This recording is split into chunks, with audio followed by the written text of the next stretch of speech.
Hello students, welcome to my channel. ನಾನಿವತ್ತು ನಿಮಗೆ ಕನ್ನಡದ ಅಕ್ಷರಗಳ ಮೂಲ ಪರಿಚಯವನ್ನು ಮಾಡಿಕೊಡ್ತೀನಿ. ಈಗ ನೀವು ಯಾವುದೇ ಒಂದು ಭಾಷೆಯನ್ನು ತಗೊಂಡಾಗ ಆ ಅಕ್ಷರಗಳ ಜ್ಞಾನ ಮತ್ತು ವ್ಯಾಕರಣವನ್ನು ಕಲಿತಾಗ ಮಾತ್ರ ಒಂದು ಭಾಷೆಯನ್ನು ನಾವು ಸರಳವಾಗಿ, ಸ್ಪಷ್ಟವಾಗಿ, ಇನ್ನೊಬ್ಬರಿಗೆ ಅರ್ಥ ಆಗುವಂಥ ರೀತಿಯಲ್ಲಿ ನಾವು ಬೋಧಿಸಬಹುದು ಮತ್ತು ಇನ್ನೊಬ್ಬರನ್ನ ಮನಮುಟ್ಟುವಂತೆ ನಾವು ಹೇಳ್ಬಹುದು. ಈಗಾಗ ನಾವು ಈಗಿನ ಮಕ್ಕಳನ್ನ ನಾವು ತೆಗೆದುಕೊಂಡಾಗ ಕನ್ನಡ ಗ್ರಾಮರ್ ಅಂತಂದ್ರೆ ಏನಪ್ಪ ತಲೆಹೊರೆ ಅಂತ ಹೇಳಿ ಬಿಟ್ಬಿಡ್ತಾರೆ.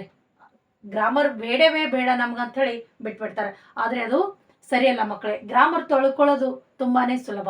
ಏನಿದೆ ಗ್ರಾಮರಲ್ಲಿ 49 ಅಕ್ಷರಗಳನ್ನು ನಾವು ಕಲ್ತ್ಕೊಂಡಿದ್ರೆ ಎಲ್ಲಾನು ಗ್ರಾಮರನ್ನ ಬರ್ದ್ಬಿಡ್ತೀವಿ. ಕನ್ನಡದಲ್ಲಿ ಒಟ್ಟು ಅಕ್ಷರಗಳು ಎಷ್ಟಪ್ಪ ಅಂದ್ರೆ ನಮಗೂ 49 ಅಕ್ಷರಗಳಿವೆ.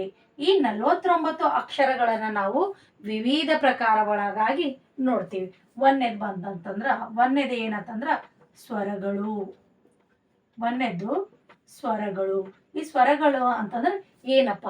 ಸ್ವರಗಳು ಅಂತಂದ್ರೆ ಸ್ವತಂತ್ರವಾಗಿ ಉಚ್ಚರಿಸಲ್ಪಡುವಂತ ಅಕ್ಷರಗಳಿಗೆ ನಾವೇನಂತ ಕರಿತೀವಿ? ಸ್ವರಗಳು ಅಂತ. ಸ್ವರಗಳು ಅಂತಂದ್ರೆ ಇನ್ನ ಬೇರೆ ಯಾವುದೇ ಅಕ್ಷರಗಳ ಸಹಾಯವಿಲ್ಲದೆ, ಅವುಗಳ ನೆರವಿಲ್ಲದೆ ಉಚ್ಚರಿಸಲ್ಪಡುವಂತ ಅಕ್ಷರಗಳು.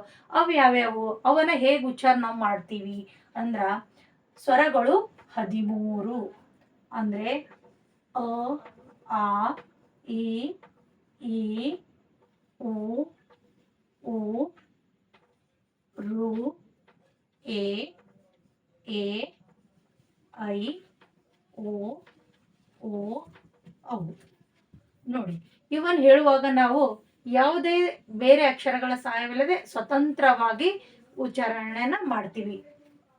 ಅ ಇಂದ ಮತ್ತು ಅವರೆಗೆ ಇವೇನಂತ ಈ ಅಕ್ಷರಗಳನ್ನು ನಾವು. ಎರಡನೇದಾಗಿ ಬಂದು ವ್ಯಂಜನಗಳು.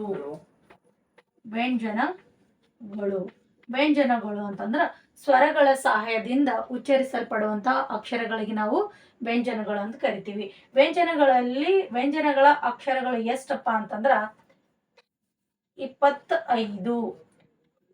ಕ ಇಂದ ಮ ವರೆಗೆ.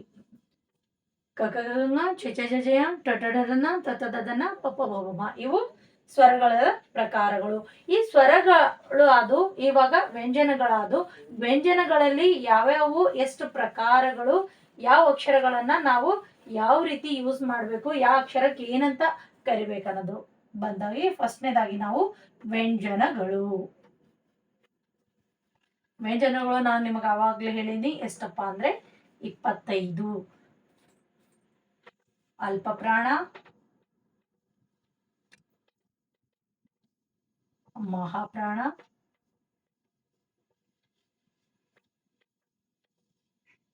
ಅನುನಾಸಿಕ.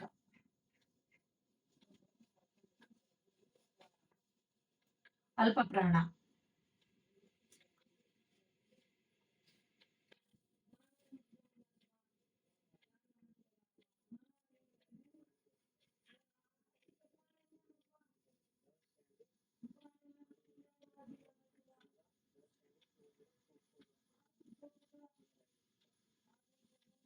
ಠ ಠ ಸಾರಿ ಠ ಅಲ್ಲ, ಕ ಕ ಗ ಚ ಜ ಟ ಡ ತ ಪ ತ ದ ಪ ವ. ಇವು ನೋಡಿ 10 ಅಕ್ಷರಗಳು. ಇವು ಅಲ್ಪ ಪ್ರಾಣಗಳು. ಅಲ್ಪ ಪ್ರಾಣ ಅಂತಂದ್ರೆ ಕಡಿಮೆ ಸಮಯದಲ್ಲಿ ಉಚ್ಚರಿಸಲ್ಪಡುವಂತ ಅಕ್ಷರಗಳಿಗೆ ನಾವೇನಂತ ಕರಿತೀವಿ? ಅಲ್ಪ ಪ್ರಾಣಗಳು. ಅಲ್ಪ ಪ್ರಾಣಗಳ ಸಂಖ್ಯೆ ಎಷ್ಟಪ್ಪ ಅಂತಂದ್ರೆ 10. ಅಲ್ಪ ಪ್ರಾಣಗಳ ಸಂಖ್ಯೆ 10. ಅದೇ ರೀತಿಯಾಗಿ ಬಂದು ನಾವು ಮಹಾಪ್ರಾಣಗಳನ್ನು ನೋಡ್ತೀವಿ. ಇವನ್ನ ಬಿಟ್ಟು ಉಳಿದಂತ ಅಕ್ಷರಗಳು ವರ್ಗದ 2ನೇ ಮತ್ತು 4ನೇ ಅಕ್ಷರಗಳಿಗೆ ಏನಂತ ಕರಿತಾರಪ್ಪ ಅಂದ್ರೆ ಮಹಾಪ್ರಾಣ. ಖ ಆಗಿರ್ಬೋದು, ಘ ಆಗಿರಬಹುದು, ಛ ಆಗಿರಬಹುದು, ಝ ಆಗಿರಬಹುದು, ಮತ್ತೆ ಠ ಆಗಿರಬಹುದು, ಠ ಡ ಆಗಿರಬಹುದು, ಥ ಧ ಫ ಮತ್ತೆ ಬ. ಇವು ಮಹಾಪ್ರಾಣ. ಅನುನಾಸಿಕ ಅಂತಂದ್ರೆ ಮೂಗಿನ ಸಹಾಯದಿಂದ ಉಚ್ಚರಿಸಲ್ಪಡುವಂತ ಅಕ್ಷರಗಳು. ಇವು ಎಷ್ಟಪ್ಪ ಅಂದ್ರೆ ಂಗ, ಂಗ, ಂಗ, ಯ, ನ, ನ, ಮ. ಇವು ವ್ಯಂಜನಗಳ ಪ್ರಕಾರಗಳು ಒಂದು ಅಲ್ಪಪ್ರಾಣ, ಮಹಾಪ್ರಾಣ ಮತ್ತು ಅನುನಾಸಿಕ. ಇವೆಲ್ಲವನ್ನ ಸೇರಿ ನಾವು 25. ಇನ್ನು ಉಳಿದಿದ್ದು ಯಾವುದಪ್ಪ ಅಂದ್ರೆ ಇನ್ನ 9 ಅಕ್ಷರಗಳು. ಒಂದು 15 ಮತ್ತು 25 ಎಷ್ಟಾದವು ಅಂತ ನೀವೇ ಲೆಕ್ಕ ಮಾಡ್ಕೊಳ್ಬಹುದು. ಇನ್ನು ಉಳಿದಿಂದ ಯಾವ್ದು ಇನ್ನೊಂದು ಬಂದು ಯಾವ್ದಪ್ಪ ಅಂತಂದ್ರ ಅವರ್ಗೀಯ ವ್ಯಂಜನಗಳು. ಯಾವ ವರ್ಗಕ್ಕೂ ಸೇರ್ಲಾರ್ದಂತ ಅಕ್ಷರಗಳನ್ನ ಅವರ್ಗೀಯ ವ್ಯಂಜನಗಳು ಅಂತ ಕರಿತೀವಿ. ವರ್ಗೀಯ ವ್ಯಂಜನಗಳು. ಯ, ರ, ಲ, ವ, ಶ, ಶ, ಸ, ಹ, ಳ. ಇವು ಎಷ್ಟಪ್ಪ ಅಂದ್ರೆ 9 ಅಕ್ಷರಗಳನ್ನ ಇರೋದನ್ನ ನಾವು ನೋಡ್ತೀವಿ.